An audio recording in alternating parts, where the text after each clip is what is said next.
Freunde, es ist mal wieder soweit, ein Coaching. Wenn ihr euch verbessern wollt oder vielleicht sogar Einsteiger seid und euch auch perfekt auf das kommende Black Ops 7 bzw. dessen Beta vorbereiten wollt, dann habe ich heute die perfekten Tipps und Tricks für euch. Viel Spaß!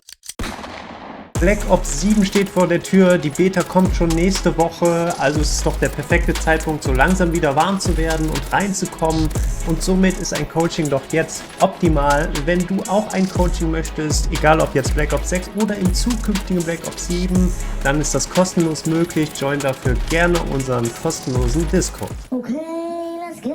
So, wir legen los. Wir haben hier den lieben Chris, ein Einsteiger, und wir hatten schon ein Coaching.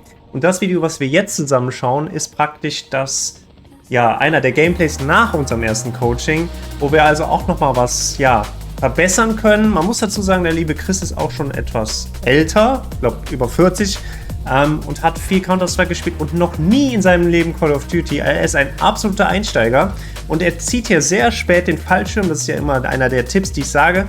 Ich würde hier sagen, versuch wirklich auf einer Häuserkante zu landen, sozusagen auf der Regenrinne, weil da kannst du noch später den Fallschirm ziehen, wenn man das dann etwas besser lernt. Und ich habe ihm auch schon den Tipp gegeben, möglichst mit den Waffen, auch für alle Einsteiger. Übrigens, ich will doch mal sagen, Black Ops 7 steht vor der Tür, die Beta steht vor der Tür und Black Ops 7 wird ja auch früher oder später in Warzone höchstwahrscheinlich integriert. Und die Tipps und Tricks, die ihr jetzt hier seht, werden euch auf jeden Fall in Black Ops 7 weiterhelfen. Und wenn ihr euch jetzt schon mal perfekt auf Warzone von Black Ops 7 oder von mir aus auch auf den Multiplayer oder die Beta vorbereiten wollt, dann könnt ihr das perfekt tun, indem ihr Wiederauferstehung spielt, und zwar Wiederauferstehung einfach gegen Bots, und versucht, wenn ihr Einsteiger seid, diese Tipps hier zu integrieren. Wir sehen hier, er wollte sich ein Wiederbelebungskit nehmen. In Wiederauferstehung ist es so, dass man immer mit einem Wiederbelebungskit spawnt am Anfang der Runde. Und das seht ihr hier unten links, neben seinem Namen unter der grünen 1 ist ja so ein Kreuz. Das sieht man bei den anderen Spielern auch. Das heißt, alle haben gerade eben so ein Wiederbelebungskit. Kriegt jetzt von rechts Shots. Hätte er sich gut hier hinter den Headglitch in der Tonne verstecken können, aber es handelt sich hier um einen Bot. Er spielt also Wiederauferstehung einfach. Ist hier meinem Tipp gefolgt, weil ich sage ja immer, besonders als Anfänger, Einsteiger, müsst ihr einfach möglichst viele Konfrontationen suchen. Ihr müsst verlieren. Ihr müsst auf die Schnauze kriegen. Nur so werdet ihr effizient und schnell besser und nutzt die kurze Zeit. Ja? Wiederauferstehung, ihr sterbt, kommt wieder. Ihr müsst dann die Zeit unten überleben. Wenn ihr dann down geht, kommt ihr wieder.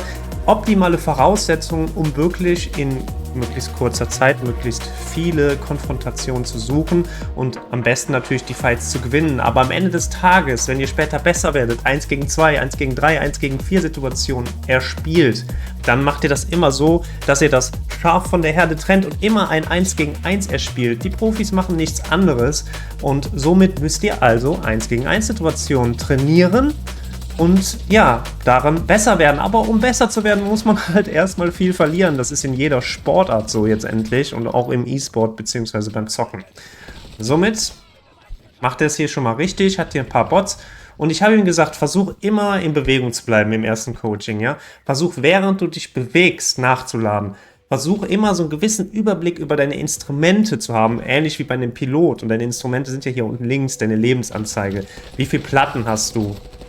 Und hier zum Beispiel schön gestrafed. Ich habe ihm gesagt, er kommt ja von Counter-Strike. Ich habe ihm gesagt, du kannst dich bewegen, während du schießt. Deine Präzision geht nicht verloren. Im Gegenteil, du musst dich bewegen in Call of Duty. Als Controller-Spieler hat man ja durch das Strafen dann erst den Rotation and Aim Assist. Als Maus- und Keyboard-Spieler kann man ja auch kleine Ungenauigkeiten im aktiven Aim mit WASD ausgleichen, indem man straft, also man schießt und straft gleich nach links. Hier bleibt er jetzt stehen. Hier hätte er auch sich ein bisschen bewegen können.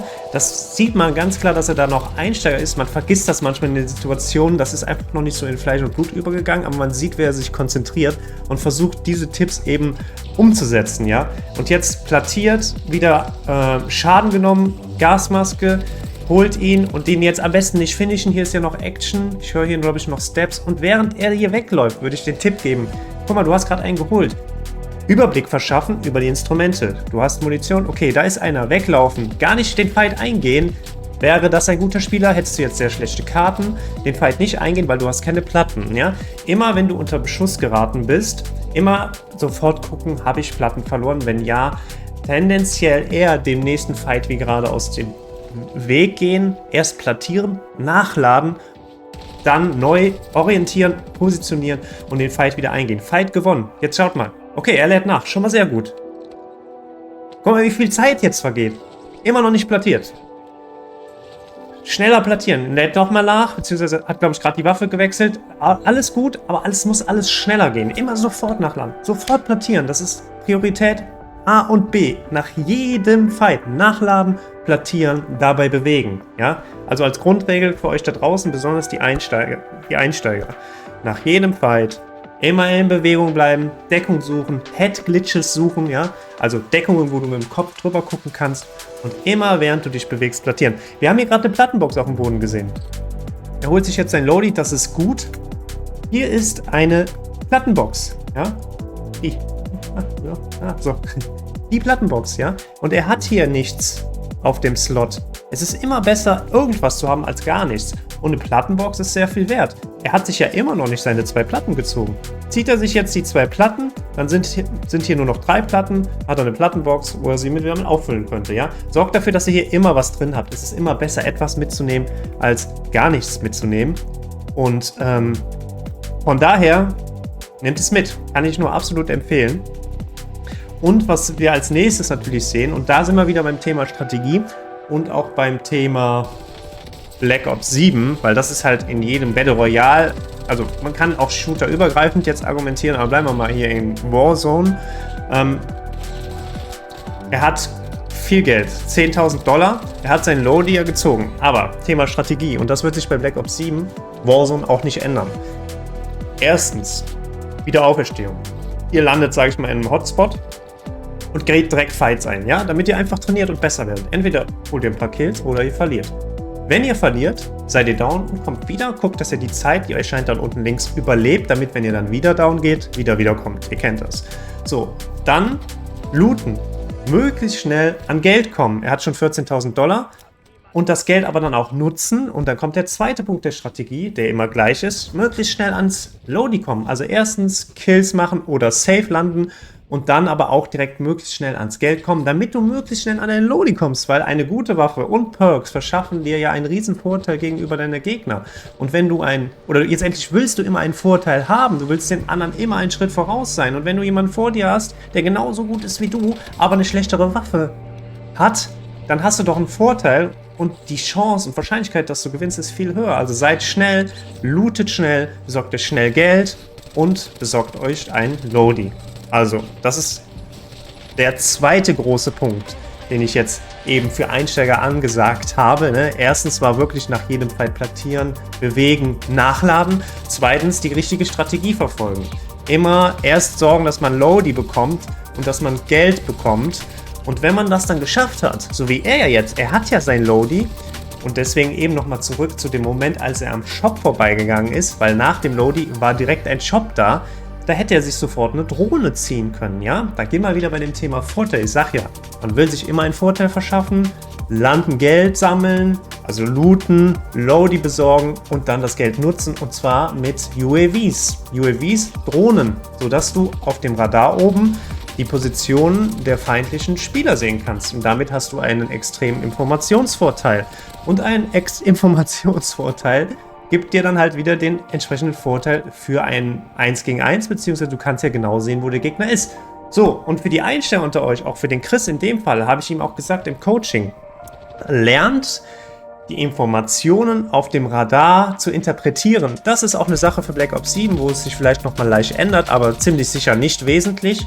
Und wenn wir uns hier mal beim Radar oben angucken, erstens sehe ich schon mal, dass keine Karte hinterlegt ist. Das ist hier so grau mit so Kreisen im Radar-Style. Das kann man in den Einstellungen ändern. Macht es, dass ihr die Karte hinterlegt ist, sodass die Silhouetten von der Karte zu sehen sind, von den Gebäuden zu sehen sind. Weil dann kann ich ja zum Beispiel bei diesem roten Punkt kann ich dann sehen, wo an dem Gebäude ist er denn. Ne? Also macht das durchaus Sinn. Thema Interpretation sind wir immer noch vom Radar. Er hat sich gerade eine Drohne gezogen. Es ist übrigens Schlussverkauf. Nächster Tipp, immer in der dritten Zone, das sieht man hier an der 3, bei 1 Minute 7 kommt der Schlussverkauf. Alles kostet nur die Hälfte. Er hat sich ein UAV gekauft, hätte sich auch 3 ziehen können und 3 hintereinander ziehen können. Dann hat er eine Advanced UAV. Ist vielleicht für einen Einsteiger ein bisschen zu viel jetzt, aber auf jeden Fall UAV hat er sich gekauft, hätte sich aber noch einen kaufen können und den auf Tasche mitnehmen können. So. Und auch eine Gasmaske kaufen können und Wiederbelebungskit hat er ja noch. Also das noch so viel dazu. Es ist sehr viel Information, aber wichtige Informationen, besonders für die Einsteiger. Thema Interpretation war stehen geblieben. Gegner vor ihm, man sieht das als roten Punkt. Dieser rote Punkt hat keinen Pfeil oben drüber oder unten drunter. Das heißt, dieser Gegner ist auf seiner Ebene. Jetzt sehen wir hier oben aber auch rote Punkte mit Pfeilen. Einer ist über ihm. Der kommt vielleicht gerade aus der Luft. Das heißt einfach nur, er ist über ihm. Wo über ihm kann man nicht sagen, ja? Oder eben, wenn er oben ist und der Pfeil zeigt nach unten, dann ist einer unter ihm. Also, Radar interpretieren, ganz, ganz, ganz wichtig. Die meisten Einsteiger, und ich habe schon mehr als 50 Coachings gegeben, beobachte ich immer wieder, dass sie die Informationen, die sie vom Spiel bekommen, nicht verarbeiten. Und dabei spielt das Radar eine Riesenrolle. Man sieht also ganz klar dann in den Replays, die mir schicken, wie hier, dass zum Beispiel ein Gegner schon lange angezeigt wurde auf dem Radar und somit eigentlich, wenn man regelmäßig aufs Radar guckt, schon lange klar war, dass er da ist, aber die Leute dann am Ende gegen ihn down gehen und überrascht werden, obwohl eigentlich schon längst klar ist, dass er eben da ist. So, und ich bin jetzt etwas weniger aufs Spiel eingegangen, aufs Gameplay, sondern wirklich so auf wesentliche Tipps für den Anfang. Aber er macht es hier soweit schon gut. Er hat die Basic-Tipps, die ich in dem ersten Coaching gegeben habe, sehr gut schon umgesetzt. Und wie gesagt, er ist absoluter Einsteiger und dafür erstmal großen Respekt. Weil es ist am Anfang, das verstehen die Fortgeschrittenen vielleicht nicht unbedingt, aber man muss sich mal vorstellen, er hat lange, glaube ich, auch gar nicht gespielt und davor nur Counter-Strike und noch nie Call of Duty. Und dann ist es einfach super viel, was man an Informationen lernen muss. Ja, aber gebt euch da die nötige Zeit. Jeder hat mal klein angefangen, jeder ist mal Anfänger gewesen. Und man muss sich die Zeit einfach geben. Wichtig ist einfach, dass ihr Spaß am Spiel habt. Und da kann ich immer nur sagen, setzt euch Ziele, ja. Und da ist so ein Coaching bei mir, denke ich, sinnvoll. Ich kann so einschätzen, wie gut es ist. Und es gibt natürlich sehr fortgeschrittene Spieler, die wir auch schon haben. Wir haben auch wirklich sehr, sehr fortgeschrittene Spieler unter uns, die auch Coachings geben und Tipps geben. Und da kann ich wirklich nur empfehlen, kommt zu uns, wir helfen euch gerne weiter. Wir geben euch so ein bisschen die Anstöße und helfen euch bei den richtigen Zielen, dass ihr auch am Ende nicht frustriert seid. Und er hat hier einen Win geholt zusammen mit seinem Team in Battle Royale einfach, aber hat hier ein schönes Erfolgserlebnis gehabt und wirklich auch, ja, gute Dinge umgesetzt. Also ich gebe am Ende auch immer an die Schüler sozusagen nochmal so ein Fazit und das möchte ich hier auch nochmal machen, sowohl für Chris, aber auch für euch, die Allgemeinheit. Man konnte schön sehen, dass er wirklich so ein paar Basics schon integriert hat, dass er versucht hat, sich immer zu bewegen im Kampf. Und da würde ich dann noch den Tipp geben, wie eben gesagt, versuche einfach, dich noch schneller zu plattieren. Also wirklich, das muss in Fleisch und Blut übergehen. Man kriegt Schüsse, man läuft weg und dann muss schon der Finger auf der Plattierungstaste und oder der Nachladetaste sein. Also das ist wirklich sehr wichtig. Und versucht dann im nächsten Schritt, wenn dir das etwas besser gelingt, die taktische Ausrüstung unten rechts, also die Granaten, die du hast, da empfehle ich beispielsweise, ja, Stims ist schon für fortgeschritten oder Smokes und Nades oder von mir aus auch Wurfmesser, was auch immer man da macht, aber versuch das einfach so ein bisschen in den Gunfight zu integrieren. Hast du ein Wurfmesser und du knockst einen, finde ich ihn vielleicht nicht immer sofort, check erst die Umgebung, ob es safe ist und dann wirfst du ihn ein Wurfmesser rein, anstatt ihn mit der wertvollen Munition zu finishen. Also das im nächsten Schritt, ja, wenn das andere, was ich gerade so im Video erwähnt habe, ein bisschen besser sitzt, noch zu integrieren und versuch so ein bisschen mehr aufs Radar zu schauen, die Informationen so zu ergreifen, ja, den Blick ein bisschen zu öffnen, dass man halt auch mitbekommt, was am Rand bzw. was auf dem Radar abgeht, dass man das auch versucht ein bisschen mit aufzunehmen. Ich weiß, es ist viel, aber so ein bisschen Schritt für Schritt probieren, immer mal wieder dran erinnern. Ja, kleine Erfolge werden dich dann schnell weiterbringen. Und dass du es einfach mal gehört hast und die auf deine Zielliste setzt. Alles im nächsten Schritt. Und danach wäre dann der Schritt, dass du wirklich ganz effektiv handelst, die Strategie wieder anwendest, ne? Lodi besorgen, Informationen besorgen und dann die Informationen auch wirklich nutzt. Also nicht nur einfach, das sehe ich auch oft. Die Leute machen es dann, ziehen dann das Lodi, aber nutzen es halt dann nicht richtig. Ihr müsst dann auch wirklich aufs Radar gucken und sehen, ah, da ist einer, da sind zwei, da sind drei. Oh, das ist ein Solo. Den gehe ich jetzt jagen. Dann geht man dahin. Oh, der ist über mir, das sehe ich ja. Okay, jetzt schleiche ich mich von unten ran. Jetzt ist er da. Der muss da sein, Rückschlüsse ziehen, interpretieren und dann daraus ein 1 gegen 1 gewinnen mit der Information, die man vorher hatte. Also effektiv die Information nutzen. Das wären so die 3 Tipps, die ich vielleicht für den nächsten Schritt dem Chris mit auf den Weg geben würde. Und auch euch. Und das bringt euch auf jeden Fall versprochen auch bei BO7 weiter. Und ich würde sagen, wir sehen uns in Warzone BO7 bzw. Call of Duty BO7. Und wenn ihr besser werden wollt in Call of Duty oder Battlefield, dann lasst doch jetzt gerne ein Abo und Like da. Ich würde sagen, wir sehen uns im nächsten Video. Bis dann.